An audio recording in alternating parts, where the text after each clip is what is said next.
like I mentioned in the last video, I'm doing my All Out predictions right now. Right before All Out, let's get straight into it. Happy 20th, Shingo. Now, I wouldn't hate a double champion Blackpool Combat Club run, but I feel like this is a Young Bucks win.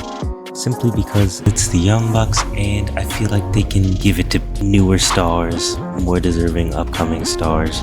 Kinda like they've done in the past. For the Continental 4-Way, I believe it's either an Okada retain or a Takeshita win.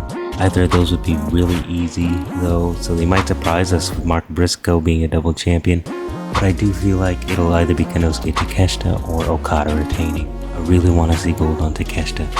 In the Kris Statlander and Willow Nightingale Chicago Street fight, I feel like there's no getting past this feud if Kris Statlander wins, so I feel like this is an easy Willow Nightingale win. Although a surprise win wouldn't hurt Willow very much, because of how dominant of a wrestler Kris is. Willow Nightingale is also a women's champion at the moment, and I'm not sure having the champion pinned without it being for the championship would look very good, so I feel like Kris Statlander has to lose this one. Ospreay vs. Pac, the current international champion versus the inaugural All-Atlantic champion, is going to be Thunder and Lightning. This is a very difficult choice, saying I would love to see Pac become a two-time champion, but Will Ospreay is Will Ospreay, so I do feel like this will be a hard fought Will Ospreay retain. Plus, Pac has already been double champion once in AEW. MJF vs. Daniel Garcia, it has to be a conclusive Daniel Garcia victory, as MJF can take a couple of very good losses. Plus DG is coming off of a very long hiatus, so he's got to start picking up momentum somewhere, and now would be the time in a very hot feud like he's in now. Mercedes Moné and Hikaru Shida have the potential to put on one of the greatest women's matches AEW has ever seen. With that being said, it is very hard to choose between the two, as this could be a very establishing victory in Mercedes Moné's AEW tenure.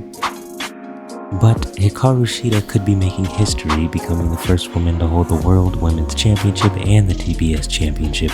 Mercedes Moné's TBS and New Japan Strong reigns have been going pretty strong, so either result will work, but I will say a Hikaru Shida victory, as I like to see good history happen. I've lived through enough bad history, but I'm happy with either result.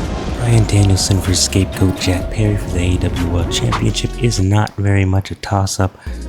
I feel like this is a very determined Bryan Danielson victory, retention, although this match I can feel being good, as I feel like this is a match Bryan Danielson wanted, and it'll be a good time to showcase Jack Perry in front of a town that has a love-hate relationship with him. Although a double champion Scapegoat doesn't sound too bad to me, the TNT champion beating the world champion would be an interesting look.